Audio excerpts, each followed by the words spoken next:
नमस्कार, आप सभी का स्वागत है एक बार फिर से मेरे चैनल सपना बालाजी क्लासेस में, जिसमें मैं हिमाचल प्रदेश में आने वाले teaching vacancies specially TGT medical field से रिलेटेड सब्जेक्ट्स की प्रिपरेशन करवा रही हूँ। तो उसी सीरीज़ में मैंने chapter digestion and absorption start किया है और इस चैप्टर के इम्पॉर्टेंट वन लाइनर्स और कॉन्सेप्ट्स मैं अपने वीडियोस में कवर करवा रही हूँ। तो प्रीवियस वीडियो में मैंने इंटेस्टाइन्स तक जो इम्पोर्टेंट पॉइंट्स हैं, कॉन्सेप्ट्स हैं, वो कवर करवाए। अब इंटेस्टाइन का ही एक पार्ट जिसे हम स्मॉल इंटेस्टाइन कहते हैं, तो लार्ज इंटेस्टाइन जो उसका सेकंड पार्ट है और फर्दर जो एलिमेंट्री कैनाल के डिफरेंट अदर पार्ट्स हैं उनको हम डिस्कस करेंगे वन बाय वन। तो चलिए सबसे पहले स्मॉल इंटेस्टाइन के वन लाइनर्स पढ़ लेते हैं। The length of small intestine is 6 metre और 20 फीट। तो कई बार स्मॉल इंटेस्टाइन की लेंथ भी पूछ ली जाती है, लार्ज इंटेस्टाइन की लेंथ पूछ ली जाती है। तो आपको पता होना चाहिए कि जो स्मॉल इंटेस्टाइन है उसकी लेंथ कितनी है, 6 मीटर।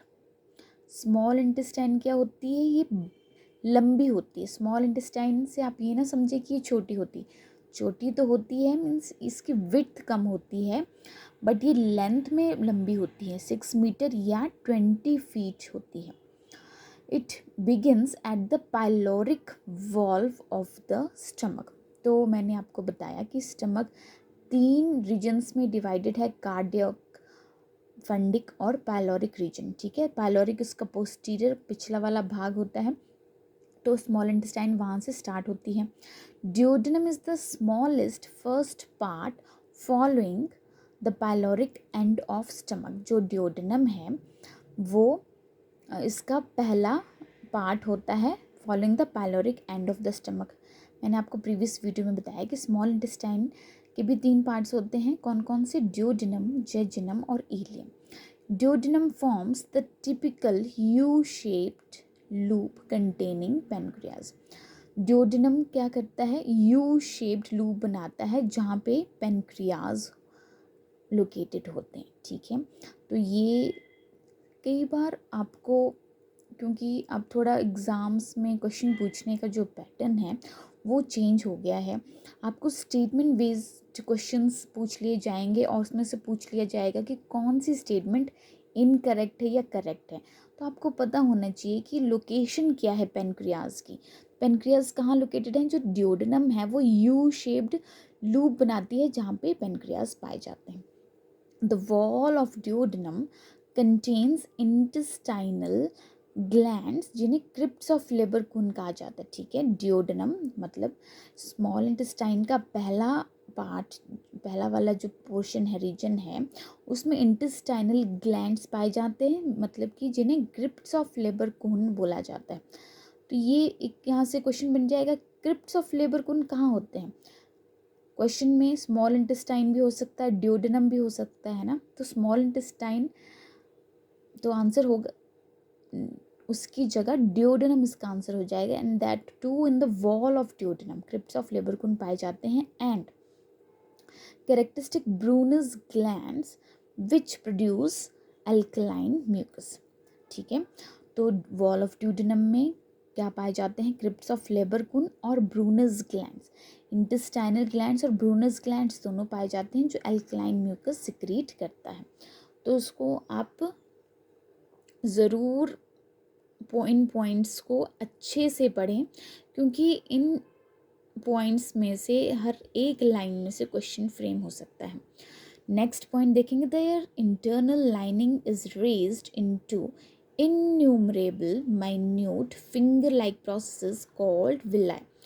तो जो उनकी लाइनिंग है उसमें से फिंगर लाइक प्रोजेक्शंस निकल के आते हैं जिन्हें हम विलाई बोलते हैं। ठीक है, द इंटेस्टाइनल जूस और succus entericus is secreted by crypts of Lieberkuhn. देखिए, तो क्रिप्ट्स ऑफ लेबरकुन क्या है? इंटेस्टाइनल ग्लैंड्स हैं जो ड्यूडेनम के वॉल से निकलते हैं और वो क्या रिलीज़ करते हैं? सकस एंटेराइकस, यानी कि इनको इंटेस्टाइनल जूस भी बोला जाता है।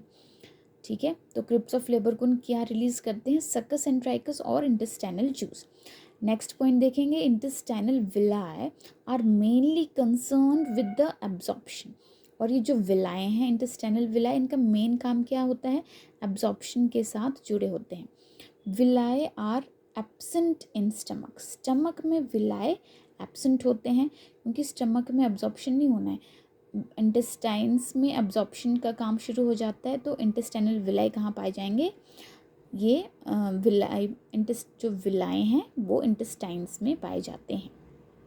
नेक्स्ट पॉइंट देखेंगे, maximum absorption takes place in ileum. तो आपको मैंने प्रीवियस वीडियो में जब स्मॉल इंटेस्टाइन्स के पार्ट्स करवाए थे तो बताया कि पहला पार्ट ड्यूडेनम है, फिर जेजुनम है और लास्ट है इलियम। तो जो मैक्सिमम एब्जॉर्प्शन है वो जो उसका थर्ड पार्ट है उसको बोलते हैं इलियम, वहाँ होती है। Lymph capillary present in a Wallace is called lacteal. तो लैक्टियल एक लिम्फ कैपिलरी है जो विलाय में पाई जाती है।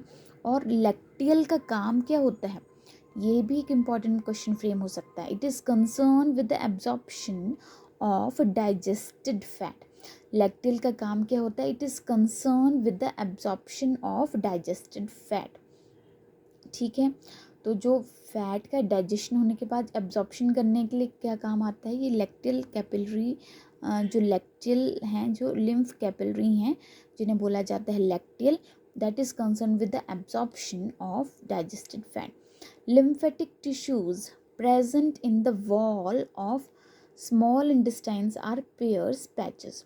तो जो लिम्फेटिक टिश्यूज जो स्मॉल इंटेस्टाइन के वॉल में पाए जाते हैं उन्हें क्या बोला जाता है, पियर्स पैचेस। ठीक है, क्या बोला जाता है, पियर्स पैचेस किसे, जो लिम्फेटिक टिश्यूज स्मॉल इंटेस्टाइन के वॉल्स में पाए जाते हैं उन्हें बोला जाता है पियर्स पैचेस। क्योंकि ये लिम्फेटिक टिश्यूज हैं तो ये लिम्फोसाइट्स प्रोड्यूस करते हैं and are most numerous in the ileum. तो इलियम जो है वो इम्पॉर्टेंट पोर्शन है स्मॉल इंटेस्टाइन का। यहाँ पे पियर्स पैचेस पाए जाते हैं जो कि लिम्फोसाइट्स प्रोड्यूस करते हैं और इलियम में ही मैक्सिमम अब्जॉर्प्शन देखी जाती है। नेक्स्ट करेंगे हम large intestine. Large intestine 1.5 metre long है, स्मॉल इंटेस्टाइन 6 मीटर लॉन्ग है। ये शॉर्टर है and wider than the small intestine, इसलिए ये लार्ज है क्योंकि ये वाइड है। It has 3 parts, caecum, colon and rectum. Large intestines के कौन कौन से पार्ट हैं, सीकम, कॉलन और रेक्टम।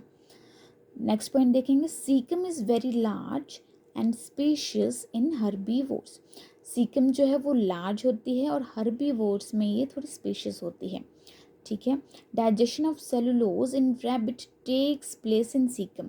तो सीकम में क्या होता है, सेलुलोज का डाइजेशन होता है और रैबिट में सेलुलोज का डाइजेशन सीकम में पाया जाता है और रूमिनेंट्स में जो बोला जाता है compound stomach. Distally caecum terminates in a small narrow thick walled tube जिसे वर्मीफॉर्म अपेंडिक्स बोला जाता है। ठीक है, सीकम फिर बाद में किस में कन्वर्ट होती है, वर्मीफॉर्म अपेंडिक्स में, जो कि एक वेस्टिजियल स्ट्रक्चर होता है हमारी बॉडी में। Inflammation of the vermiform appendix is called appendicitis. तो आपने सुना होगा कई बार कि कुछ लोगों में ये प्रॉब्लम डिसऑर्डर पाया जाता है अपेंडिसाइटिस, जिसमें ये जो वर्मीफॉर्म अपेंडिक्स है ये रिमूव करना पड़ता है, इसकी सर्जरी होती है। तो वर्मीफॉर्म अपेंडिक्स जो एक वेस्टिजियल ऑर्गन है और ये इसकी इन्फ्लेमेशन को बोला जाता है अपेंडिसाइटिस। नेक्स्ट देखेंगे, vermiform appendix is a lymphoid tissue like Peyer's patches. तो ये भी एक लिम्फॉइड टिश्यू है पियर्स पैचेस की तरह। पियर्स पैचेस कहाँ पाया जाता है, ये पाया जाता है this is present in the small intestine, okay, and that too in the ileum. The large intestine serves to store unabsorbed food remnants temporarily. तो large intestine का क्या काम होता है, ये unabsorbed food को temporarily store करता है। The large intestine secretes no enzymes and plays only a major role in the absorption. तो लार्ज इंटेस्टाइन स्मॉल इंटेस्टाइन की तरह क्या करती है, वो एंजाइम सिक्रीट नहीं करती है, केवल खाने के एब्जॉर्प्शन में ही इम्पॉर्टेंट रोल प्ले करती है। ठीक है, तो आई होप ये पॉइंट्स आपको समझ में आए होंगे। आप देखेंगे नेक्स्ट लीवर के बारे में। Liver is the largest gland located above the stomach. ठीक है, तो ये लार्जेस्ट ग्लैंड है, कहाँ लोकेटेड है? Above the stomach, under the diaphragm. ठीक है, डायफ्राम के नीचे स्टमक के ऊपर लीवर लोकेटेड होता है। लोकेशन का ज़रूर ख्याल रखें। Liver of man is divided into 4 lobes, the right, the left, caudate and quadrate lobes. ठीक है, 4 लोब्स में डिवाइडेड है। Liver is attached to the posterior concavity of diaphragm by a fold of peritoneum called falciform ligament। तो liver कहाँ attached होता है? To the posterior concavity of diaphragm by a fold of peritoneum called falciform ligament. ठीक है, तो अब next हम पढ़ेंगे गॉल ब्लैडर के बारे में। It is located along the underside of the liver. Liver कहाँ पाया गया था? स्टमक के ऊपर और डायफ्राम के नीचे। और गॉल ब्लैडर कहाँ है? ये लीवर के अंडर साइड पाया जाता है। ठीक है, और it is absent in birds, rat, whale and horse. Gall bladder birds में एब्सेंट है, रैट में एब्सेंट है, व्हेल में और हॉर्स में एब्सेंट देखा गया है। और गॉल ब्लैडर बाइल को स्टोर करने का काम करता है। ठीक है, नेक्स्ट पॉइंट वही लिखा है मैंने, it stores bile. Liver secretes no digestive enzymes. Liver जो है वो डाइजेस्टिव एंजाइम सिक्रीट नहीं करते हैं।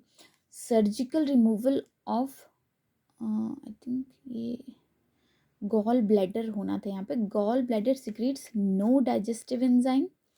Surgical removal of gall bladder is called cholecystectomy. ठीक है, तो ये भी एक इम्पॉर्टेंट पॉइंट है। कोलेसिस्टेकोटॉमी मीन्स जब गॉल ब्लैडर का सर्जिकल रिमूवल करना पड़ता है ड्यू टू स्टोन्स। कई बार मैक्सिमम टाइम से ऐसा होता है कि स्टोन्स की वजह से, पथरी होने की वजह से गॉल ब्लैडर को रिमूव करना पड़ता है, तो उस प्रोसेस को बोला जाता है कोलेसिस्टेकोटॉमी।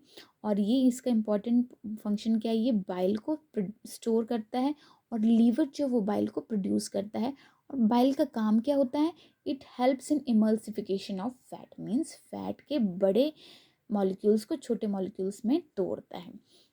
अपने नेक्स्ट वीडियो में मैं और डाइजेस्टिव प्रोसेस से रिलेटेड इम्पॉर्टेंट वन लाइनर्स और कॉन्सेप्ट्स लेके आऊँगी।